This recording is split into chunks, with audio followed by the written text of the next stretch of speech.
Olá a todos, sejam muito bem-vindos a mais uma aula de hematologia da Medcoff. Meu nome é Carolina Perrone e hoje a gente vai conversar sobre um assunto também muito legal, que são as discrasias plasmocitárias. E hoje a gente vai falar então sobre MGUS, sobre mieloma múltiplo, sobre macroglobulinemia de Waldenstrom, amiloidose e síndrome POEMS. Vamos começar já com uma questãozinha da Unicamp de 2023.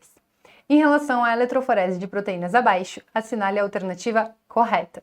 Letra A. Trata-se de padrão encontrado em mais de 10% dos indivíduos acima de 70 anos, habitualmente sem repercussão clínica. Letra B. Trata-se de padrão encontrados em indivíduo com fraturas patológicas ou doença renal crônica e indicativo de mieloma múltiplo. Letra C. Trata-se de um achado frequente em pacientes com hepatopatia crônica em que se observa hipoalbuminemia e hipergamaglobulinemia policlonal. Ou letra D, trata-se de uma hipergamaglobulinemia policlonal observada em pacientes com doenças autoimunes. Bom, então vamos começar conversando sobre as gamopatias monoclonais, ou paraproteinemias ou disproteinemias, que são tudo a mesma coisa.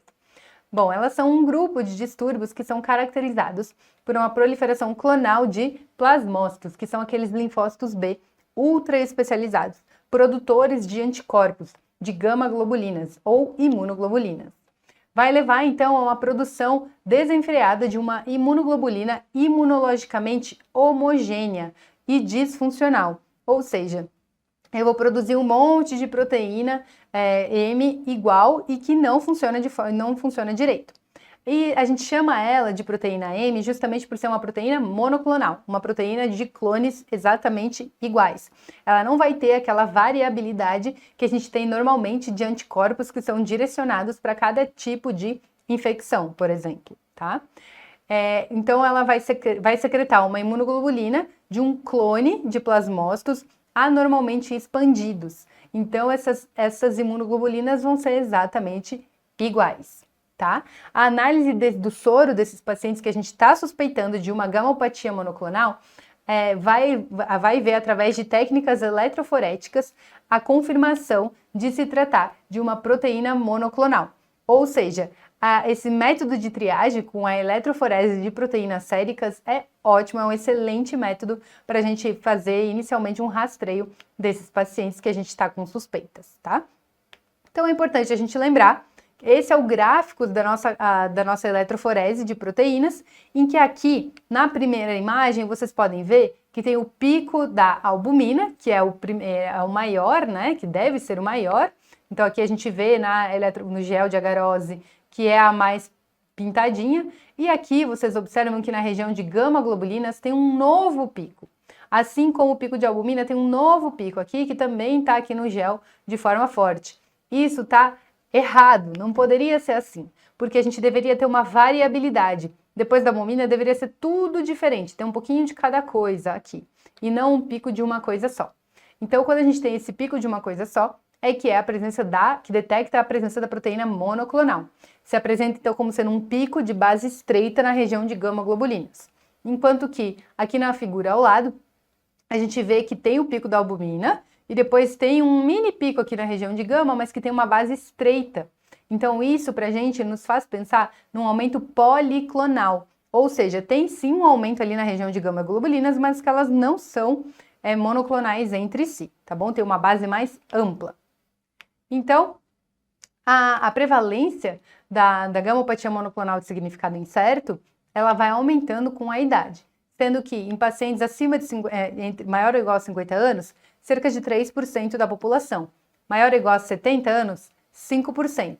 Enquanto que acima de 85 anos, cerca de 7% da população podem ter. Tá? Agora, com relação às gamopatias policlonais, elas vão ser frequentemente vistas em situações como infecções, como doenças inflamatórias, processos inflamatórios de uma forma geral, como processos reacionais, também doenças autoimunes e, por fim, também nos hepatopatas. Os hepatopatas também têm várias vezes essa gamopatia policlonal. Então, voltando lá para a nossa questãozinha, letra A, trata-se de um padrão encontrado em mais de 10% dos indivíduos acima de 70 anos? Não, a gente viu que é cerca de 5% dos indivíduos com 70 anos. Letra B, trata-se de um padrão encontrado em indivíduos com fratura patológica ou doença renal crônica e é indicativo de mieloma múltiplo. Gostei dessa. Porque olha só, olhando bem essa figura, apesar de ter essa basezinha aqui um pouquinho mais estreitinha, que poderia deixar dúvida em algumas pessoas, tem um pico aqui muito claro, né, gente? Então não dá para dizer que isso é policlonal. A figura, ela é monoclonal. Ó, letra C. Trata-se de um achado frequente em pacientes com hepatopatia crônica.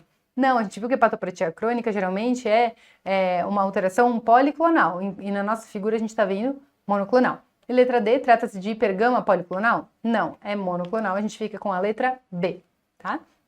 Então vamos falar agora especificamente sobre a gamopatia monoclonal de significado incerto, ou GMSI, ou MGUS, quando a gente tira da sigla em inglês. De uma forma geral, a gente acaba falando MGUS.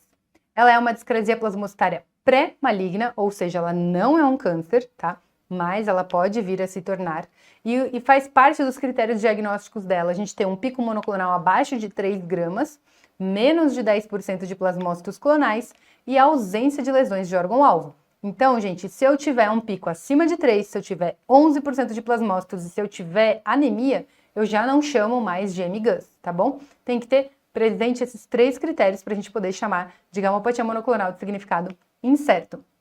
Então, por definição, a MGUS ela é assintomática. E a principal cadeia envolvida, assim como no mieloma múltiplo, é a IgG. E de uma forma geral, ela é um achado de exame. O paciente está indo fazer uma avaliação com um colega por alguma outra razão que acaba pedindo uma eletroforese de proteínas e vem essa gamopatia monoclonal.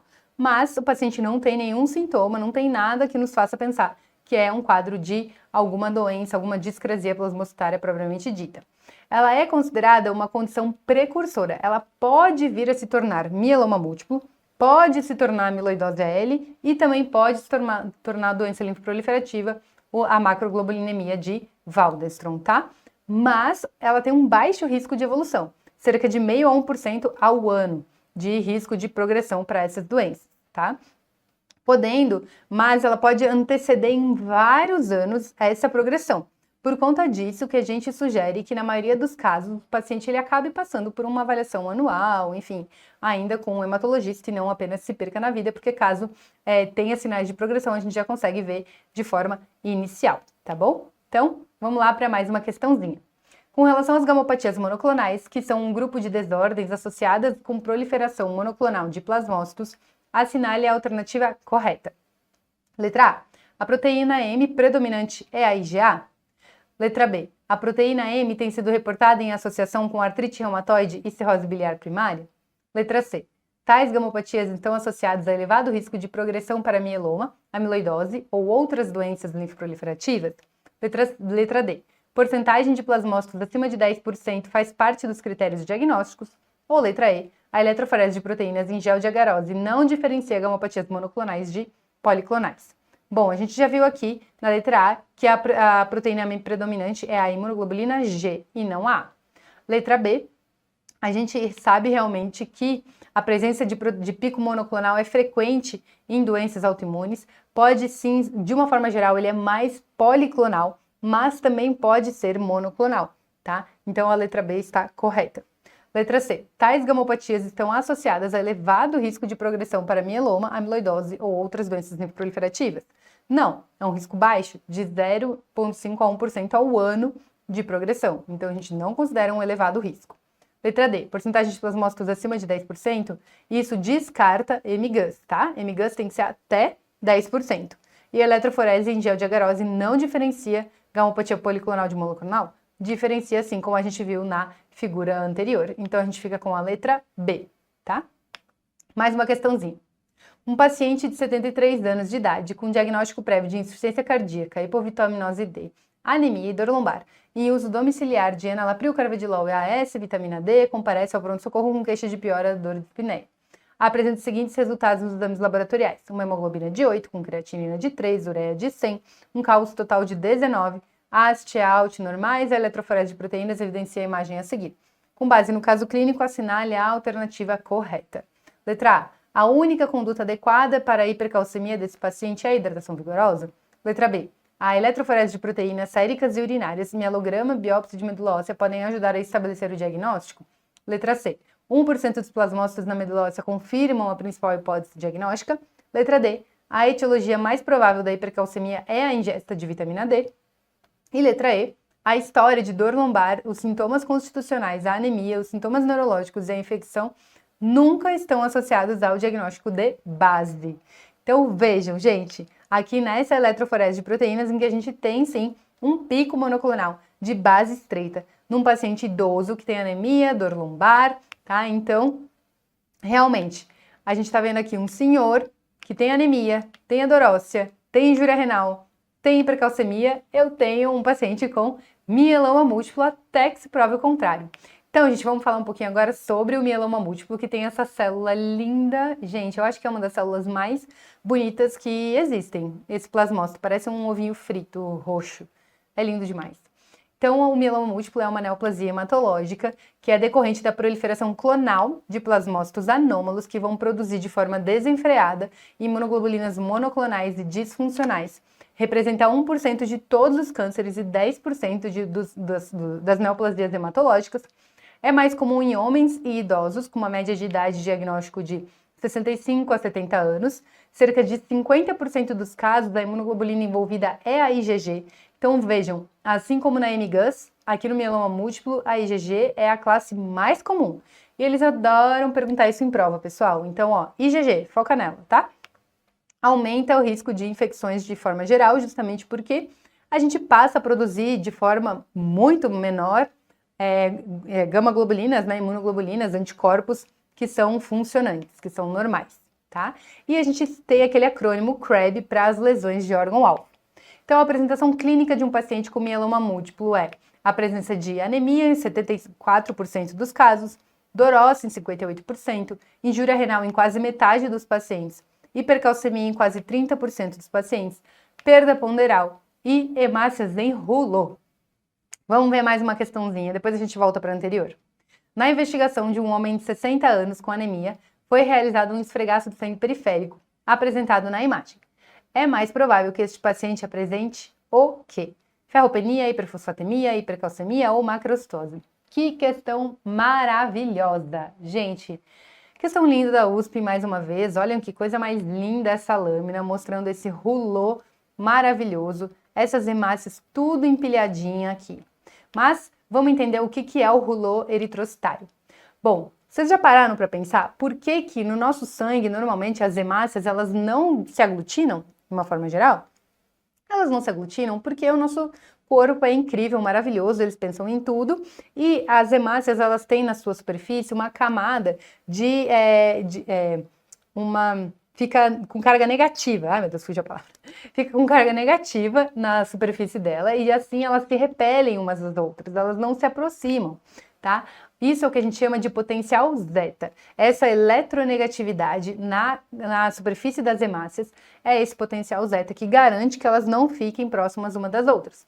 Porém, quando eu tenho um excesso de imunoglobulinas no sangue periférico circulando, porque eu tenho um excesso de produção por plasmócitos doentes, essas gama-globulinas vão e se grudam um pouco na superfície da hemácia e fazem com que a hemácia perca o potencial zeta. Elas, na verdade, elas perdem a eletronegatividade da superfície das hemácias, deixa com uma superfície neutra.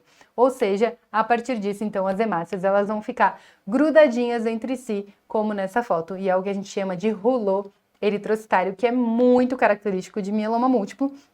E mieloma múltiplo a gente pensa em hipercalcemia, tá bom? Então, bora lá, seguindo. Então, mieloma múltiplo, o acrônimo CREB, que vai direcionar para as principais lesões de órgão-alvo. Então, o CREB, o C de cálcio, de hipercalcemia, R de renal, de doença renal crônica, A de anemia e B de bone, de lesões ósseas, e lembrando que são lesões líticas, porque já caíram em algumas provas lesões osteoblásticas, lesões escleróticas, mas não, tá? São lesões líticas no mieloma múltiplo. Voltando lá para a questãozinha do SUS, então um paciente idoso com dorócia, com injúria renal, com anemia e com hipercalcemia. A gente já tira a A e a D, que está falando em nunca e sempre, a gente não marca esse tipo de resposta, né? E a gente fica mesmo com a letra B, que traz que a eletroforese de proteínas séricas e urinárias, mielograma, biópsia de medula óssea podem ajudar a esclarecer o diagnóstico desse paciente e tá corretíssima. Então, vamos falar um pouquinho sobre o diagnóstico de mieloma múltiplo, como que eu fecho o diagnóstico desse paciente. Ele é baseado em critérios clínicos, laboratoriais e de imagem. Então, inicialmente, eu preciso ter mais do que 10% de plasmócitos na medula óssea ou um plasmocitoma associado a um dos seguintes eventos. Plasmocitoma é um tumor extramedular de plasmócitos, tá? E eu preciso ter ou lesões de órgão-alvo, então anemia, hipercalcemia, injúria renal ou lesões ósseas, ou biomarcadores que foram acrescentados na última classificação do mieloma múltiplo, que eles viram, então, que mesmo na ausência da lesão de órgão-alvo, se eu tivesse a presença desses biomarcadores, a chance do paciente evoluir para mieloma em pouco tempo era muito grande. Então, eles foram já incluídos nos critérios diagnósticos. Então, que é a presença de infiltração plasmocitária acima de 70%. Então, se eu tenho 60% de plasmócitos na medula e eu não tenho mais nada, eu já fecho o diagnóstico de mieloma múltiplo, tá? Além disso, a relação de cadeia leve livre envolvida sobre a não envolvida acima de 100 e lesão focal acima de 5 milímetros na ressonância nuclear magnética. E como que eu faço o estadiamento desse paciente? É através do que a gente chama de RISS, que a gente divide em estágio 1, 2 e 3. O estágio 1, então, o paciente ele tem que ter uma beta-2 microglobulina abaixo de 3,5, com uma albumina acima de 3,5, um DHL normal e eu não ter nenhuma alteração citogenética de alto risco. O estágio 2 é quando o paciente ele não é nenhum nem 3, olha que genial. E o 3, então, é quando eu tenho uma beta-2 acima de 5,5, um DHL aumentado, tá? E eu tenho a presença de alguma das alterações citogenéticas de alto risco, que a gente considera a deleção do 17P, a translocação 414 ou a translocação 1416, e elas devem ser diagnosticadas por FISH. Então, agora, mais uma questãozinha do SURS de 23. Bora lá, tomei um gás aí, bora para finalizar. Paciente de 60 anos, do sexo masculino, é avaliado em ambulatório por frequentes quedas.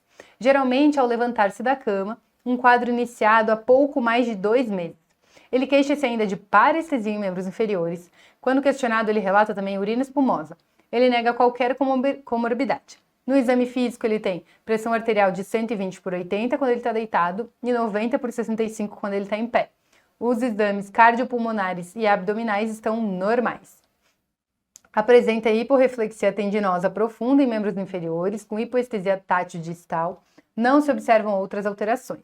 O hemograma, sorologia e eletrólitos estão normais, assim como função hepática e renal. Agora é o momento que vocês estão se perguntando, nossa, Carol, você tem hemograma renal, o que você está fazendo aí?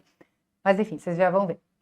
Não apresenta alterações de glicemia, alteração tiroidiana, eletroneuro tem polineuro sensitiva, motora de padrão occitanal em membros inferiores, ecocardio tem disfunção diastólica grau 2, função sistólica preservada, o eletrocardio está normal, exceto por uma baixa amplitude de ondas. A análise urinária mostra 1,8 gramas de proteínas na coleta de 24 horas.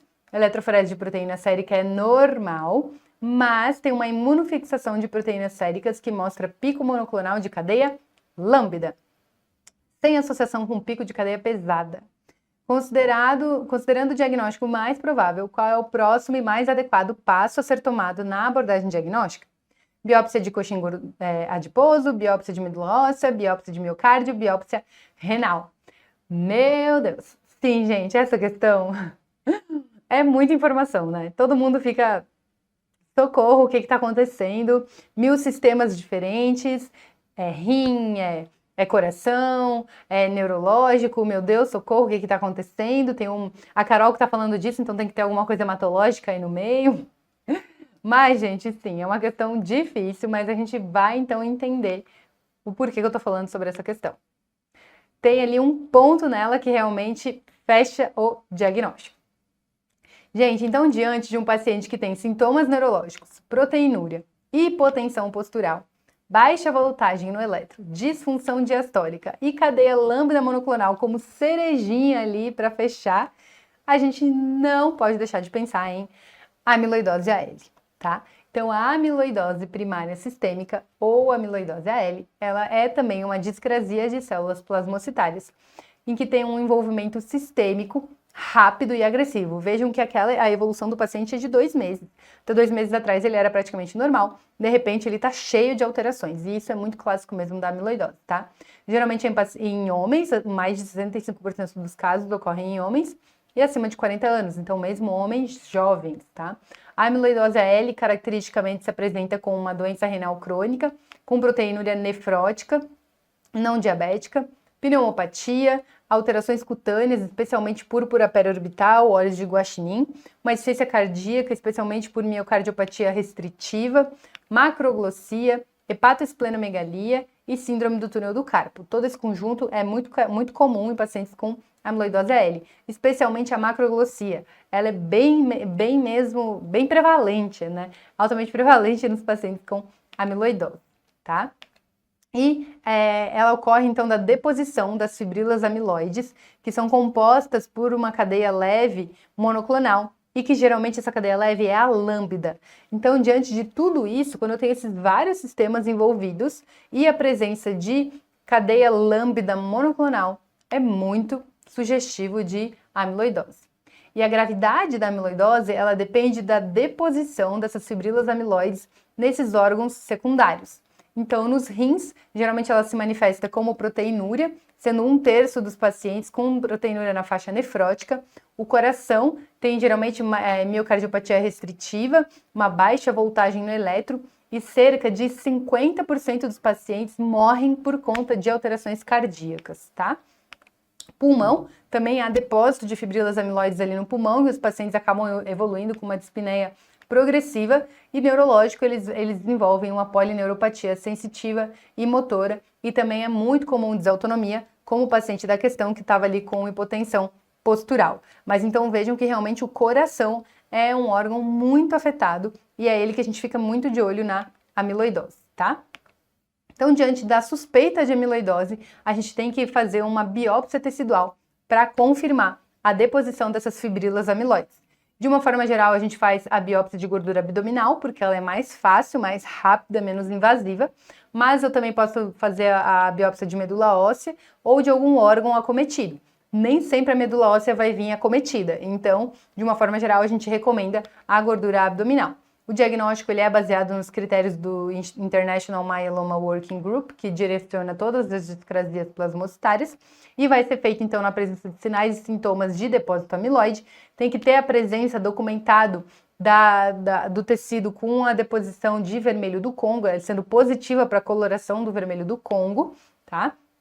Evidência de que tem sim depósito amiloide e que está relacionado à cadeia leve, de uma forma geral à cadeia lambda, tá? E a evidência de um distúrbio de células plasmocitárias monoclonais, ou seja, imunofixação positiva ou eletroforese, enfim, mas de uma forma geral é só a imunofixação, a eletroforese de proteínas acaba vindo negativa. Então, nesse caso, diante de tudo isso, o que a gente vai sugerir para esse paciente é a biópsia do coxim adiposo. Agora, vejam comigo, pessoal, eu poderia fazer biópsia de medula óssea, de miocárdio ou renal para fechar o diagnóstico desse paciente? Eu poderia. Mas olha o que a questão está trazendo. Qual é o próximo e mais adequado passo? Então, é mais adequado eu fazer uma biópsia do coração do paciente ou da gordura para chegar no mesmo diagnóstico, tá? Então, pensem nisso. O mais adequado é a biópsia de gordura. Bora lá, mais uma. Paciente de sexo feminino de 43 anos comparece ao consultório com queixas de plenitude prandial, desconforto epigástrico, parestesia, dor em extremidades e amenorreia. Exames laboratoriais e de imagem demonstram níveis elevados de VEGF, lesões ósseas osteoescleróticas e aumento do baço. Qual é o provável diagnóstico? Macroglobulinemia de Waldenstrom, síndrome Poins, amiloidose, mieloma múltiplo ou gamopatia monoclonal de significado indeterminado. E agora eu sei que vocês estão, meu Deus, Carol, o que está acontecendo?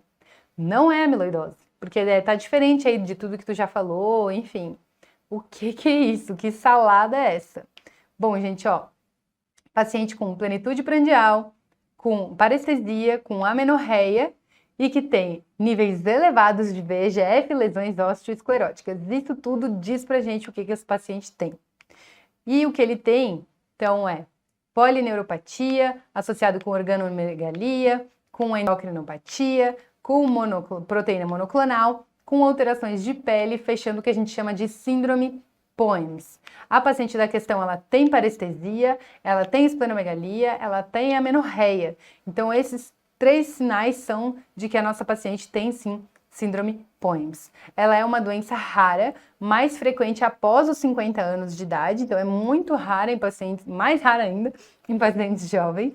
Ela também é uma discrasia plasmocitária e ela deve ser especialmente suspeitada quando o paciente tem neuropatia periférica, ascite refratário, derrames cavitários de uma forma geral, ginecomastia e organomegalia. Então, os pacientes geralmente se apresentam para a gente com lesões osteoescleróticas, doença de Castleman, aumento do VEGF, organomegalia, endocrinopatia, edema, alterações cutâneas e o papiledema.